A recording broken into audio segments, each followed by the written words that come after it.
कम से कम 20 शिवाचार और 5 कीर्तनकार महाराज लोग अपना प्रवचन दे चुके हैं। इसके अलावा 5 जगत गुरुओं का भी आशीर्वचन आप लोगों को मिला। आज कार्यक्रम का अंतिम दिन होने के कारण जितने शिवाचार भाग लिए थे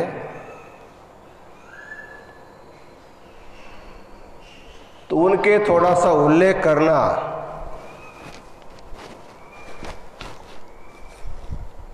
हम उचित मानते हैं। केवल उनका गांव का नाम लेंगे ना, उनका पूरा नाम लेते जाएंगे तो बहुत लंबा चौड़ा समय जाएगा। इस कार्यक्रम में दहीवड़कर माँ से यह कार्यक्रम प्रारंभ हुआ। धारेश्वरकर महाराज, औंधकर महाराज, माणूरकर महाराज, माढ़ेकर महाराज, वसमतकर महाराज, पाथरीकर महाराज, परंडकर महाराज, मुखेड़कर महाराज, मंद्रुपकर महाराज, होटगीकर महाराज, हुबलीकर महाराज, साकर खेरडेकर महाराज, खासदार गौड़गांवकर महाराज, मैसाड़कर महाराज, वाईकर महाराज, वेड़ापुरकर महाराज, मांजर सुंबेकर महाराज, औसा आणि बर्दापूरचे दोन्ही याशिवाय कीर्तनकारों में नड़ेगांवकर, औसा संस्थान के गुरु बाबा महाराज, देवड़ालेकर कीर्तनकार, शिवानंद गिरी महाराज, सौ कमलाताई, अशा रीतीने एकूण 25 लोकांचे धर्म संदेश और कीर्तन संपन्न हुआ। इसके अलावा रंभापुरी जगत गुरु जी का आशीर्वाद आपको सुनने को मिला है। उज्जैन महास्वामी जी का महापूजा का दर्शन हुआ है। केदार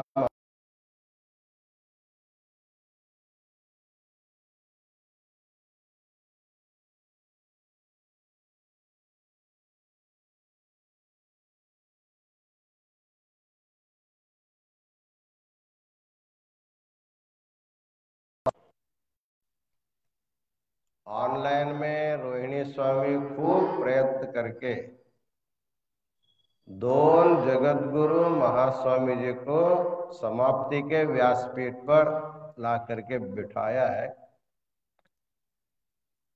इतना साध्य क्यों हुआ? लाखों रुपया खर्च करने पर भी संभव नहीं है, फिर भी संभव है। इसका अर्थ है भक्तेर साध्यम नहीं किंचित अस्ति। जो पैसे से नहीं हो सकता है, जो शक्ति सामर्थ्य से नहीं हो सकता है, वो भक्ति से हो सकता है। इसलिए भगवान ने कहा है मद भक्ताः ममाधिकाः, मुझसे मेरे भक्त बड़े हैं।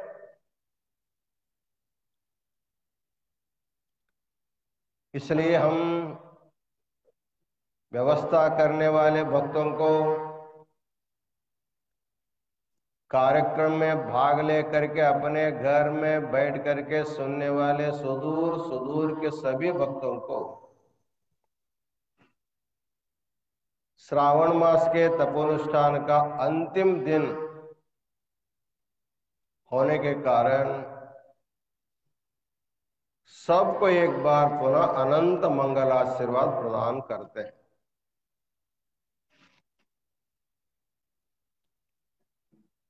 अभी थोड़ा सा हम लोग इतना महीना भर हम लोग सुन रहे हैं, इसका क्या फायदा है? वैसे तो बिना फल की अपेक्षा काम करने के लिए हम कहते हैं, फिर भी मन में एक भाव आ जाता है, महीना भर सुन रहे हैं, इसका क्या फल मिलेगा? तो एक सुभाषितकार कहता है, असारे खलु संसारे सारमेत चतुष्टय काश्याम वासः सताम संगः गंगाम्बः शिव पूजन। भगवान ने सृष्टि बनाया, सृष्टि में असार बहुत रखा है, कूड़ा कचड़ा बहुत है, लेकिन इसके अमृत फल 4 बताया गया। जो व्यक्ति अपने जिंदगी में इन 4 फलों में से एक भी फल पा जाता है तो उनका जीवन सार्थक माना जाता है। तो सार 4 क्या है? पहला है काश्याम वासः। काशी में वास करना चाहिए। काशीवास का महत्व व्यास ने बताया है। काशी भगवान शिव का गर्भ माना जाता है। जो भगवान शिव के गर्भ में निवास करता है उसको अगले जन्म में मातृ गर्भवास नहीं होता, अर्थात वो मुक्त हो जाता है। इसलिए आंध्र के भक्त जब आते हैं काशी, एक बच्चा मां के गर्भ में 9 महीना 9 दिन तक वास करता है, बाद में उसका प्रसव होता है। वैसे आंध्र के भक्तगण भी, कुछ लोग 9 महीना 9 दिन तक काशी में वास करके अपना व्रत पूरा करते। समय बीता गया, इतना दिन रहना मुश्किल है, तो 9 महीना छूट गया और 9 दिन वास करने की पद्धति आई है। लेकिन बहुत महीना भी संभव नहीं है, 9 दिन भी संभव नहीं। तो एक दिन क्यों ना हो, यदि काशी में वास होता है वो जीवन के एक सार, एक फल हमको मिल जाता है। ठीक है, आप लोग काशी में नहीं है, काशीवास आपको सज्जा नहीं है। दूसरा फल है गंगाम्बः। पवित्र गंगा नदी में स्नान करना ये भी जीवन का सार माना जाता है।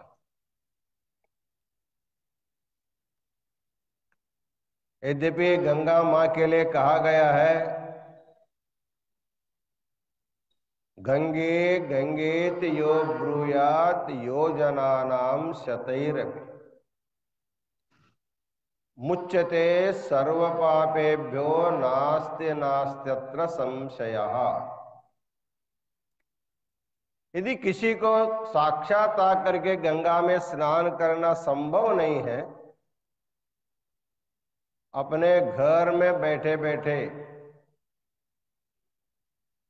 घर का ही पानी लेकर के गंगा स्मरण करते, गंगे च यमुने चैव गोदावरी सरस्वती ऐसे मंत्र बोलते हुए यदि स्नान करते हैं तो गंगा स्नान का ही फल मिलता है। ऐसे भी क्या भावना से आदमी दूर से भी फल पा सकता है। तीसरा कहा गया है कि शिव पूजन, अपने इष्ट देव की पूजा, ये जीवन का सार है। इसलिए प्रत्येक जन्म में बताया गया है, जो हम लोग नित्य कर्म करते हैं,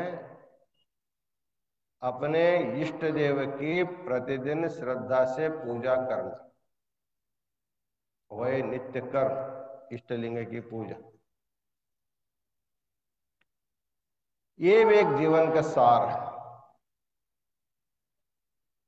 और एक और महत्व का सार है सताम संगः, सज्जनों के साथ सहवास करना, ये भी जीवन का एक सार है। हमारे ख्याल से श्रावण मास तपोनुष्ठान आध्यात्म समिति के जो सेवक वर्ग है, उन्होंने पूरे देश के, पूरे विश्व के हजारों लाखों लोगों को एक सत्संग का सुफल प्राप्त करवाया। सत्संग सबसे श्रेष्ठ माना गया है।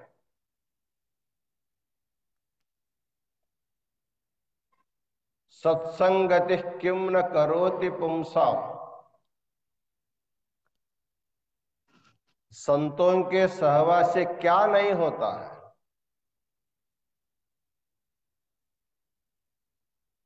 सत्संगत्वे निस्संगत्वम, निस्संगत्वे निर्मोहत्वम, निर्मोहत्वे निश्चल तत्वम, निश्चल तत्वे जीवन मुक्ति ही। जिंदगी का अंतिम लक्ष्य जीवन मुक्ति है।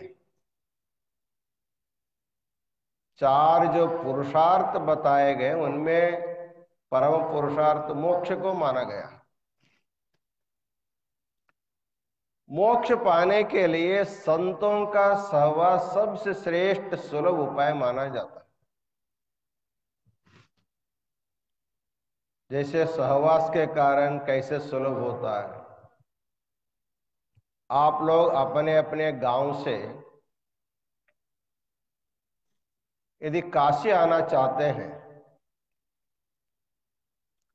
आप पैदल आएंगे तो आपको बहुत दिन लग सकते हैं, लेकिन ट्रेन चल रहा है, ट्रेन में आएंगे तो 2 दिन में आ सकते हैं। यदि आप विमान से आएंगे 2 घंटे में आ सकते हैं। आपको केवल उस वाहन के साथ सहवास करना पड़ता है। काशी जाने वाले यात्रियों के साथ पैदल जाएंगे तो भी काशी पहुंच जाएंगे। काशी जाने वाले ट्रेन में बैठ जाएंगे तो भी आप काशी पहुंचेंगे। काशी आने वाले विमान में बैठेंगे तो भी आप काशी आ जाएंगे। अर्थात काशी जाने वाले किसी भी वाहन में आप बैठेंगे, उसका सहवास करेंगे तो आप काशी पहुंच जाते हैं। उसी प्रकार जो व्यक्ति संत उसको कहते हैं जो सत्य के साथ मिला हुआ है, जो नित्य है, जो सत्य है, उसके साथ जिसका संबंध है, उनको हम लोग संत कहते। संत, सत्य के साथ नितांत संबंध रखने वाला महापुरुष को संत कहते हैं। तो संत का सहवास करने से सत्संगत्वे निस्संगत्व, पहला संतों के सहवास करने से हमका जो सांसारिक जो संग है उससे थोड़ा सा छुटकारा मिल जाता है। अभी आप लोग ऑनलाइन सत्संग में भाग लिए हैं, यदि आप घर में बैठे हो, फिर भी घर के सभी व्यवहार उद्योग छोड़ करके जब मोबाइल के सामने बैठ करके संतों को सुन रहे हैं, एक प्रकार का सत्संग ही है। उतने समय के लिए सबका संग छूट जाता। सत्संगत्वे निस्संगत्व, निस्संगत्वे निर्मोहत्व। जिन पदार्थों का संग छूट जाता है उसका मोह भी कम हो जाता है। निर्मोहत्वे निश्चल तत्व, बुद्धि का मोह दूर हो जाए तो बुद्धि में निश्चलता आ जाते हैं। निश्चल तत्वे जीवन, बुद्धि की एकाग्रता ही निश्चलता ही मुक्ति का साधन, और कुछ नहीं।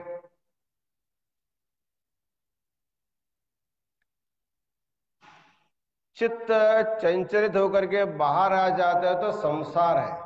चित्ते चलते संसार, चित्त बाहर आया संसार है, चित्त अंदर चला गया तो परमात्मा ही। हम हमेशा बताते हैं, जब जीवात्मा जागृत में स्वप्न में व्यवहार करते कर जब थक जाता है तब सो जाता है। सोता है तो क्या करता है, सबको छोड़ करके अकेला हो जाता है। जागृत अवस्था में बहुत से लोग हमारे साथ रहते हैं,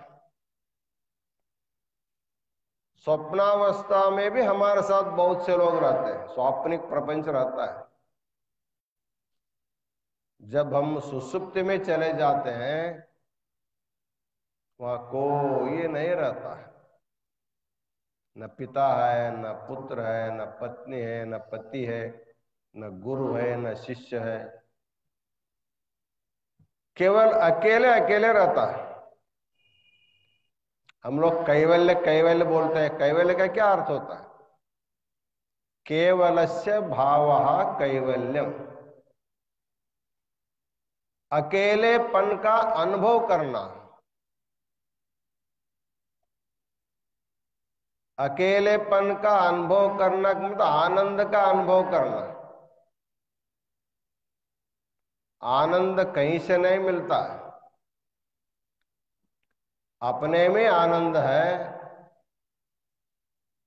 लेकिन हमको बाहर से मिलने का भ्रम हो जाता है। जब चित्त एकाग्र हो जाता है तो मन शांत हो जाता है, तो उसी शांत मन में आत्मा का प्रतिबिंब पड़ जाता है, तो उसका आनंद की अनुभूति हो जाती है। समझ लीजिए, आप लोग ऑनलाइन में आशीर्वचन प्रवचन सुनते रहते हैं।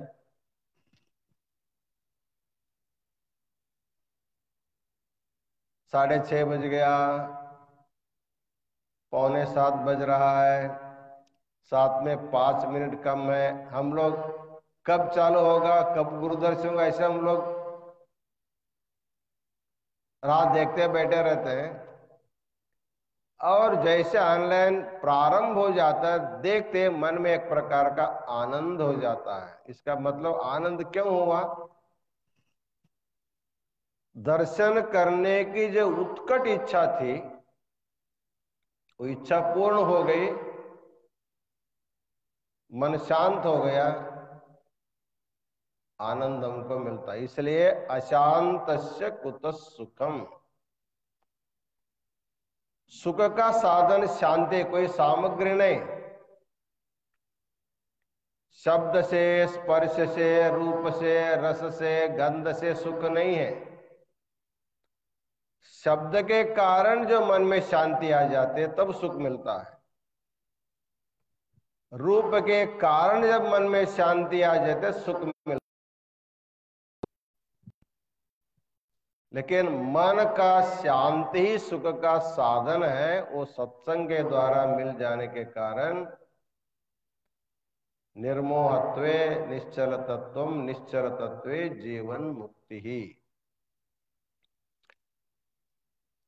इस प्रकार संतों के सहवास केवल करने से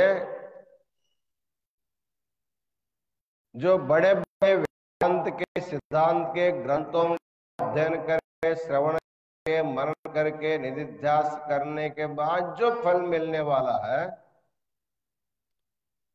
वो फल केवल तत्वज्ञानी संतों के साथ सहवास करने से हमको मिल जाता है।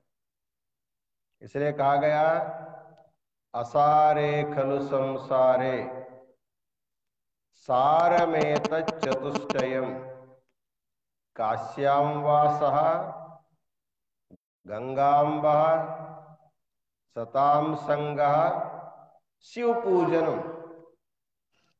हम ये कहना चाहेंगे, आप लोगों को काशी का वास भी मिला है, गंगा भी आपको प्राप्त है, सत्संग भी आपको मिला हुआ है, शिव पूजा आपको करते हैं, रोज शिव पूजा कर रहे हैं। हमारे स्वामी चंद्रशेखर स्वामी रोज रुद्र पठन करते हुए आप लोगों को रोज बताता रहा,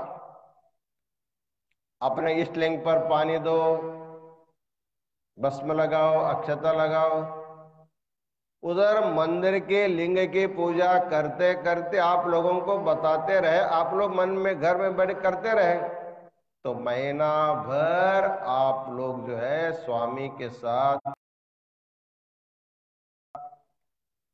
कभी कभी किसी शिवाचार्य के साथ बैठ करके लिंग पूजा आप लोगों ने किया है, ये फल आपको मिला ही है।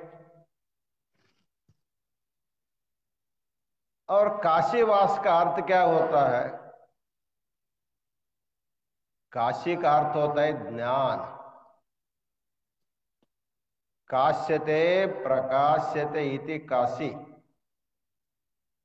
जिस नगरी में बैठने के बाद प्रत्येक जीवात्मा को ज्ञान मिलता है। तुलसीदास कहते हैं, शंभु और भवानी, भगवान शिव और माता अन्नपूर्णा दोनों काशी में वास करते हैं। मां अन्नपूर्णा सभी जीवों को प्रसाद देती है और भगवान विश्वनाथ ज्ञान देता है। ज्ञान खान अगहानि कर जहां बस शंभु भवानी। ज्ञान देने वाला काशी है, लेकिन आप लोग महीना भर यदि घर में भी बैठे हैं, कम से कम 1 घंटा तक ज्ञान सुनते रहे, शिवाचार्यों का, कीर्तनकारों का, जगत गुरु महाराज लोगों का। 1 घंटा तक आपका काशीवासी हुआ, रोज 1 घंटा काशीवास हुआ, तो 30 घंटा मतलब कितना दिन होता? तो काशीवास, घर में बैठे बैठे काशीवास हुआ। शरीर से काशी में रहने की अपेक्षा मन से काशी में रहना सबसे श्रेष्ठ माना जाता है। तो आप लोगों को ज्ञान का श्रवण करते करते काशीवास आप लोगों को हो गया, ये भी फल आप लोगों को मिला है। सत्संग आप लोग किए ही है। गंगा स्नान नहीं हुआ, आपको मन में आता गंगा स्नान नहीं, हमने बोला गंगा गंगा बोलते हुए अपने घर के पानी से स्नान करने पर भी आपको गंगा स्नान हो जाता है। दूसरा गंगा है ज्ञान गंगा। जब महीना भर प्रवचनकारों के द्वारा जब सुनते रहे, गंगा में स्नान करने जाएंगे तो 1 बार 2 बार 3 बार डुबकी मारेंगे, निकल आएंगे, लेकिन संत लोग आपको 1-1 घंटा बैठे बैठे आपको नहलाते रहे, अपने ज्ञान धारा के द्वारा आपको मनसोक्त स्नान करवाया है, तो आपको गंगा स्नान भी हुआ, काशी का वास हुआ, संतों का सहवास हुआ, गंगा स्नान हुआ, और लिंग पूजा हो गई। जो संसार में असार रूपे संसार में जो चार सार बताया गया है, वो चार सार आप लोगों को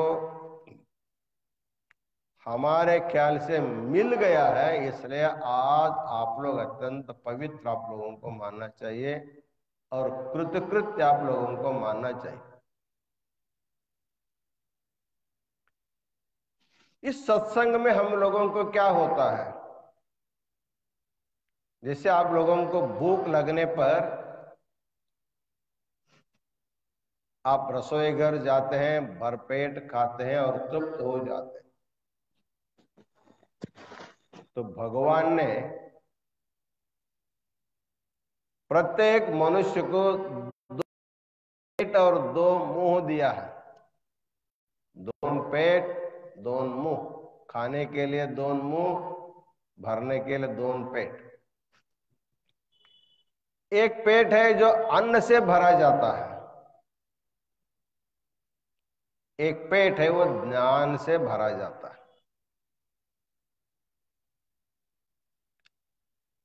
कन्नड़ में अल्लभ प्रभु का एक वचन है,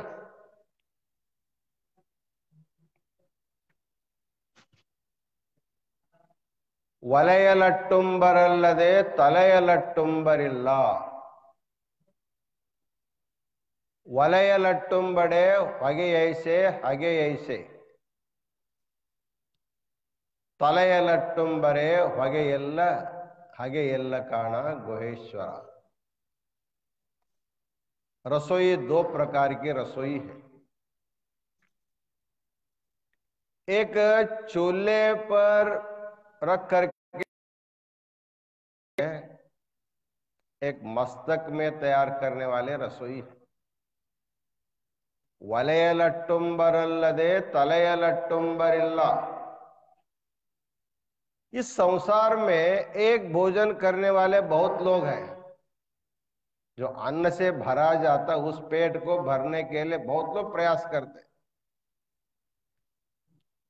कुछ लोग दिन भर उसी के पीछे रहते हैं। वलयलट्टुंबरल्लदे मतलब चूल्हे पर बना करके खाने के ज्ञान सबको है। तलयलट्टुंबरिल्ला, एक संत के सामने बैठ करके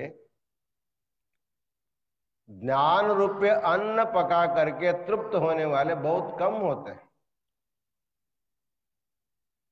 दोनों अन्नों का भेद बताते हैं। वलयलट्टुंबरे हगे ऐसे हगे ऐसे। चूल्हे पर हम लोग जब खाना पकाते हैं पहला धुआं निकलता था, अभी तो धुआं निकलता नहीं है, विज्ञान विकसित हो गया, इलेक्ट्रिक चूल्हे आ गए और गैस भी आ गया आपके घर में। विज्ञान ने धुआं को खत्म किया, लेकिन द्वेष नहीं खत्म किया। रसोई तैयार होने के बाद परोसने वाला जो व्यक्ति होता है उसको समबुद्धि का होना चाहिए।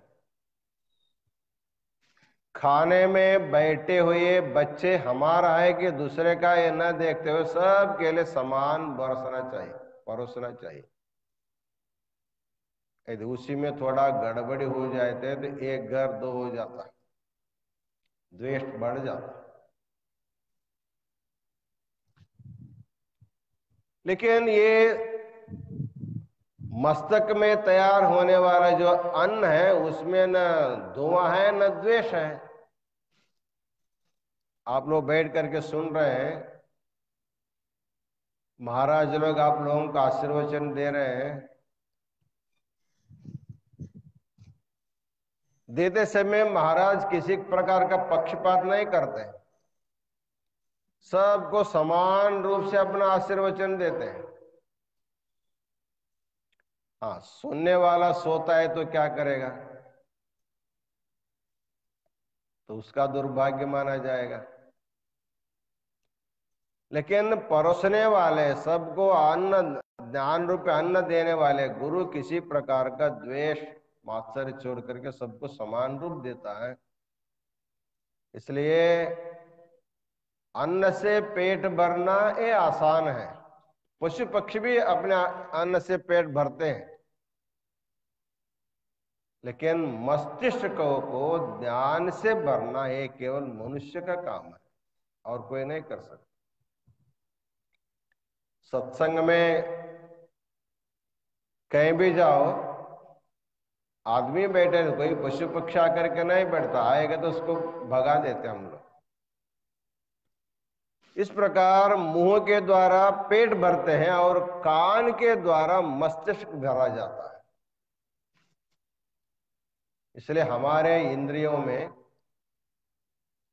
वैसे तो बताते हैं सर्वेंद्रियानाम नयनम प्रधानम, सभी ज्ञानेंद्रियों में नेत्र श्रेष्ठ माना जाता है। लेकिन हमारा कहना है नेत्रेंद्र के अपेक्षा श्रोत्रेंद्र सबसे श्रेष्ठ मानना चाहिए।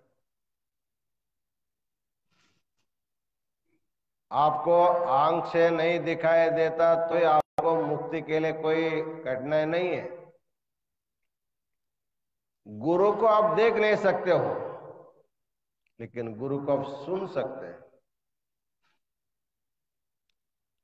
श्रवणेंद्रिय सबसे श्रेष्ठ है। इसलिए भगवान ने जब माता के गर्भ में शरीर तैयार होता है,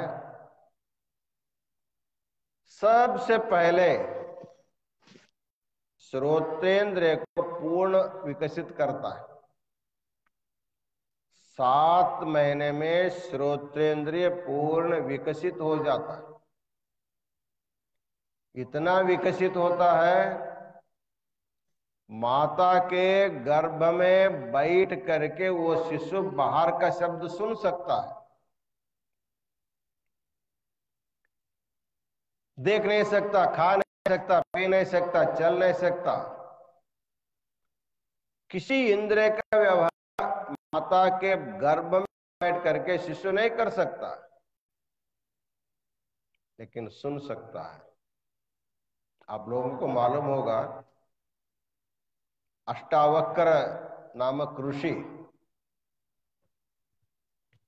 जो जनक महाराज का गुरु माना जाता है, वो माता के जब गर्भ में था, पूर्व जन्म का बड़ा ज्ञानी रहा। वो थोड़े कारण पुनर्जन्म हुआ उसका।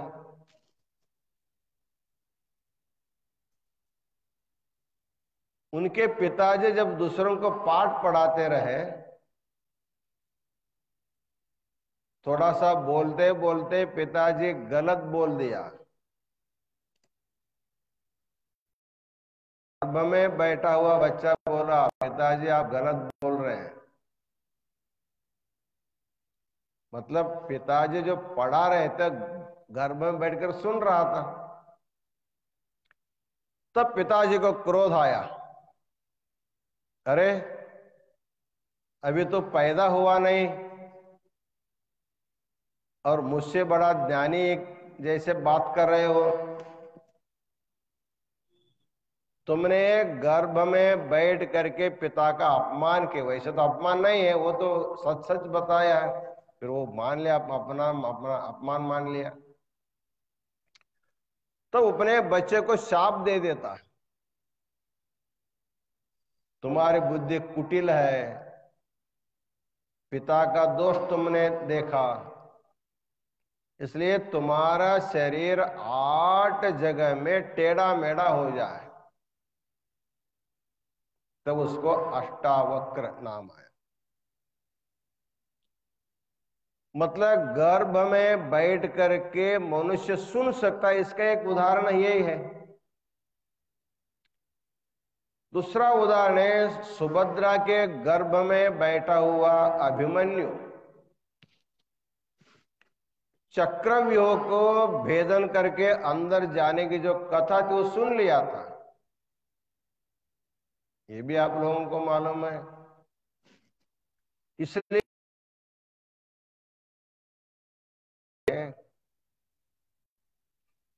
इस तथ्य को बहुत पहले जाना। विज्ञान तो अभी बता रहा है कि हाँ ठीक है, माता के गर्भ में बैठा हुआ बच्चा बाहर का शब्द सुनता है, विज्ञान अभी आविष्कार किया है। लेकिन हजार हजार साल पहले जब इस धर्म की स्थापना, उसी समय हमारे आचार्यों ने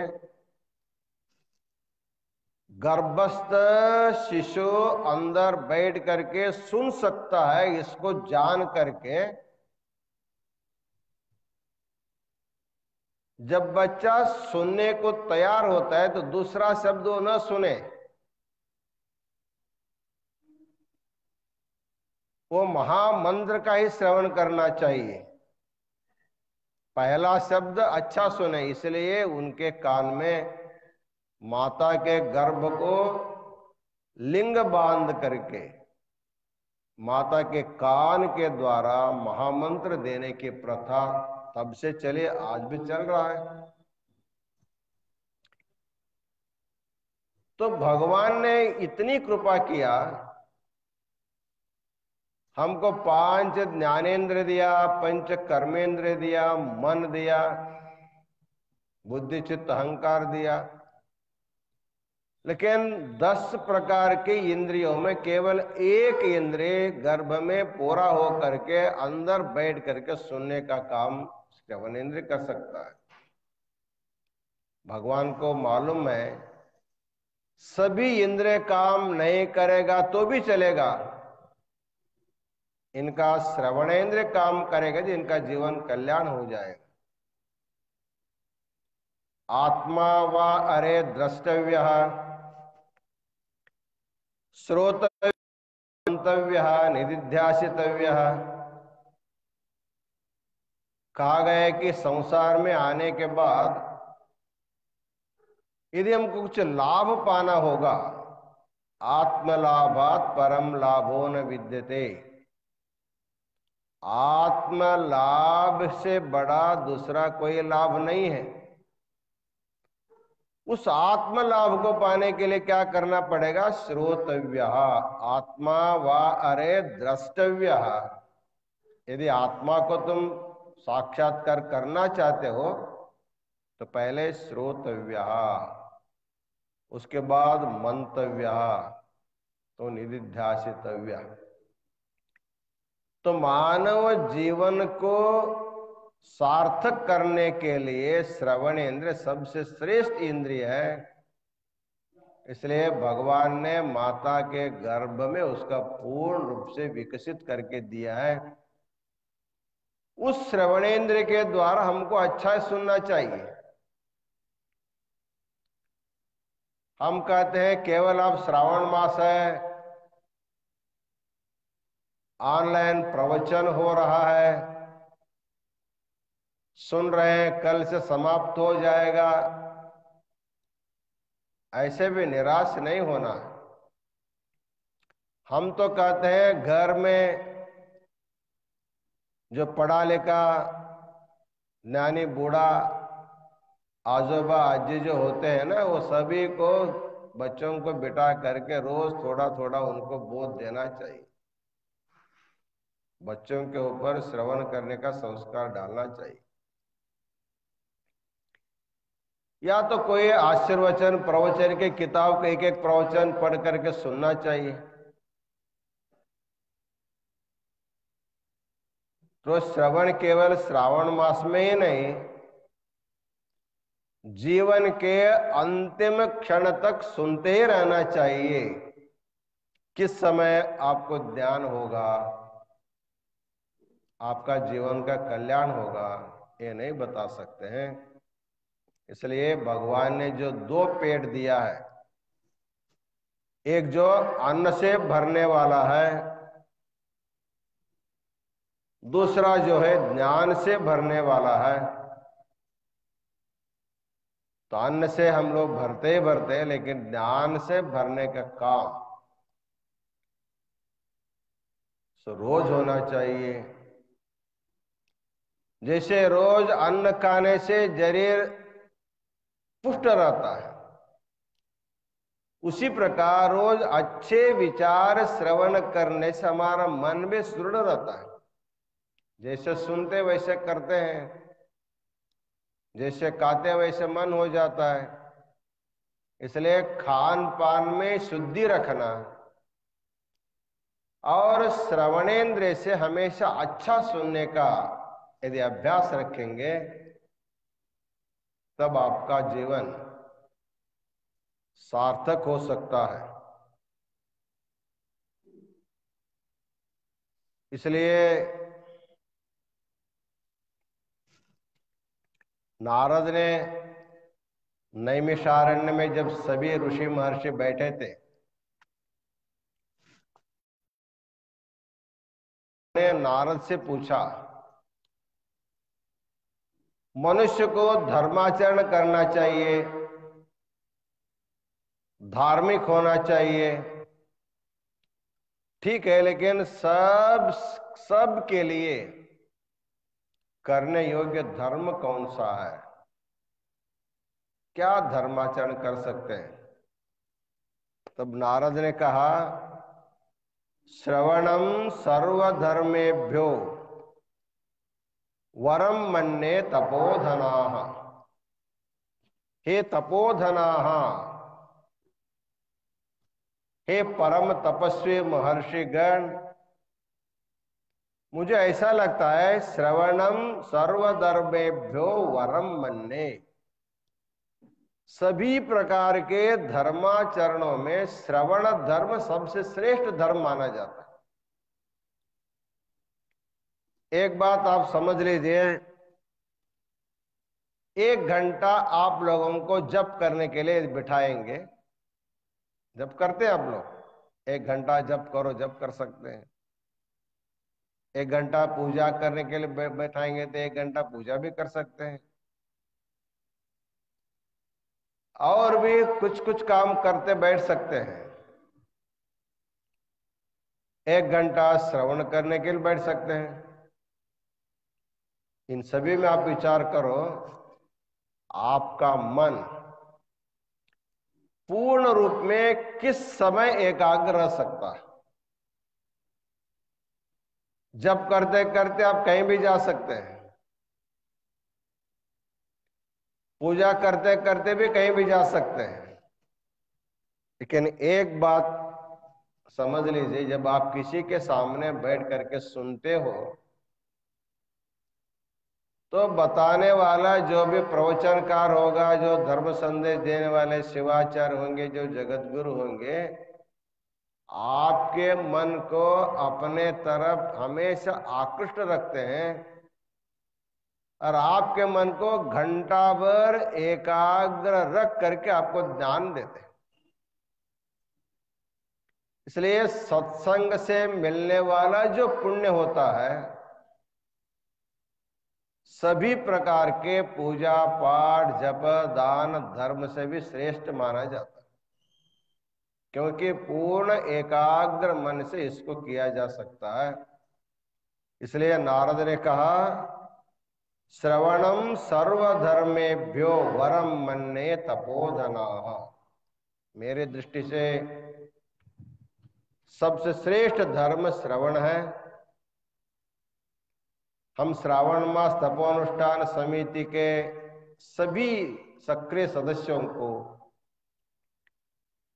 खासकर महेश स्वामी, रोहिणी स्वामी को, उनके सभी सहयोगियों को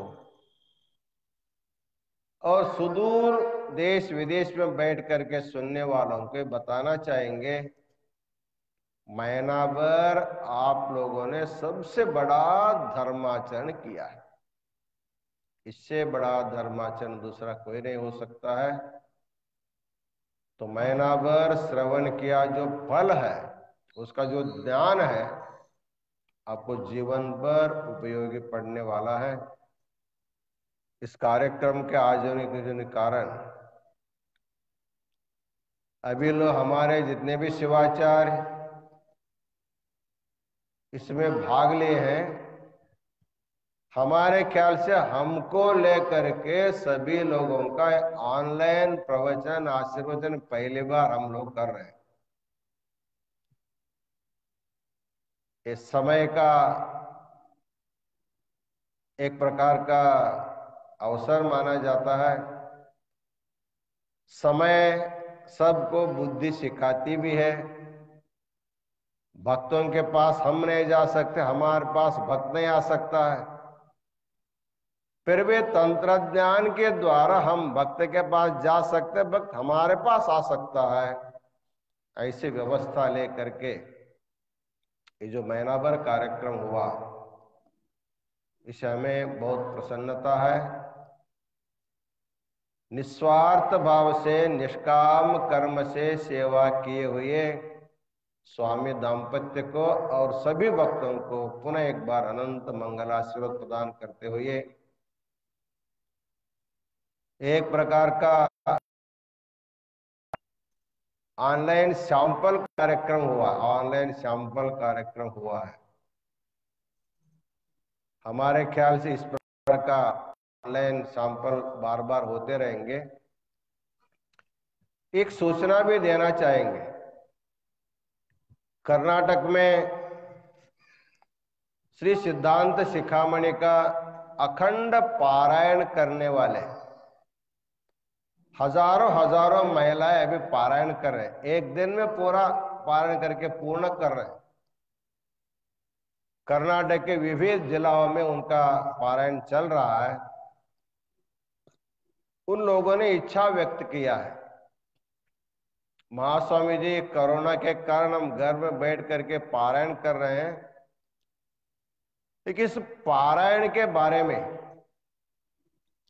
पारायण का क्या अर्थ होता है, पारायण क्यों करना चाहिए, इसके बारे में हमको आपका आशीर्वचन चाहिए, ऐसे उन्होंने इच्छा व्यक्त किया है। इसलिए आने वाले 24 तारीख को सोमवार शाम को 7 बजे से 8 बजे तक मठ फेसबुक पर ये आशीर्वचन लाइव सबके लिए मिलेगा। जिसको भी, ये तो कन्नड़ भाषा में होने वाला है, इसलिए महाराष्ट्र में और अधिक विविध प्रांतों में रहने वाले जो कन्नड़ भाषी भक्तगण हैं उनके लिए लाभप्रद होगा। इसका प्रयोग सब लोग लें, ऐसे शुभाशीर्वाद देते हुए आज का श्रावण मास का मंगलमय आशीर्वचन को हम पूर्ण करते हैं। ओम शांति शांति शांति।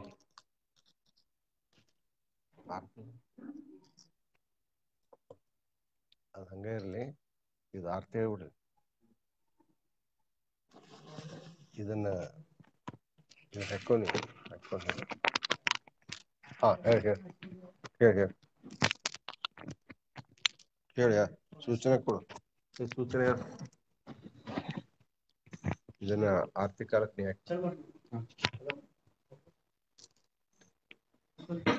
ಕೊಡು.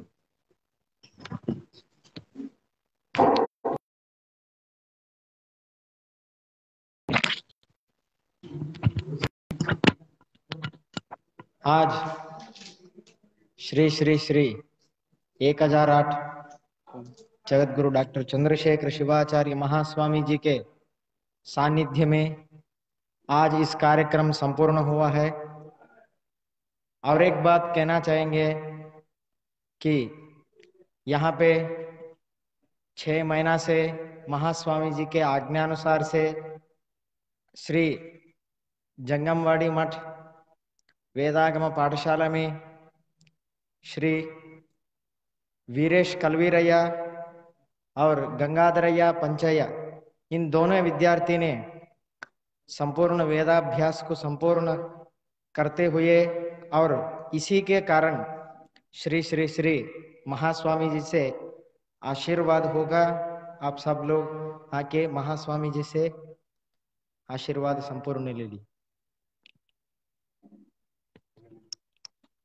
हर ओम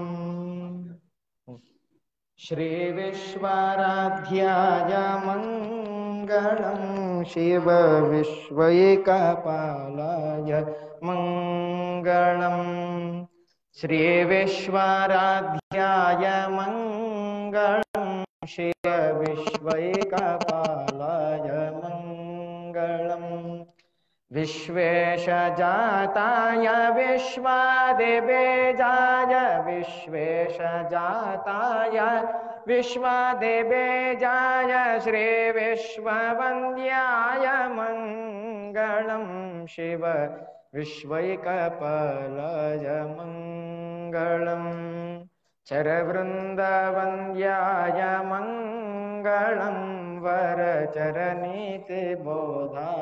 मंगलम गुरुरूपधाराय गुरुराजराजाय गुरुरूपधाराय गुरुराजराजाय मंगलम शिव विश्वैकपालाय मंगलम भवमूलभङ्गाय मंगलम शिव शिवलिङ्गसङ्गाय मंगलम भवमङ्गलाङ्गाय शिवपिङ्गचोडाय भवमङ्गलाङ्गाय शिवपिङ्गचोडाय कवितुङ्गसेव्याय मंगलम शिव विश्वैकपालाय मंगलम काशीपुरेशाय मंगलम कवि काशीनाथेशाय क्लेशापहाराय पाशप्रमोचाय क्लेशापहाराय पाशप्रमोचाय श्रेषाधिमान्याय मंगलम शिव विश्वैकपालाय मंगलम श्री विश्वाराध्याय मंगलम शिव विश्वैकपालाय मंगलम शिव विश्वैकपालाय मंगलम शिव विश्वैकपालाय मंगलम विश्वेशलिंग संभूतं विश्वविद्या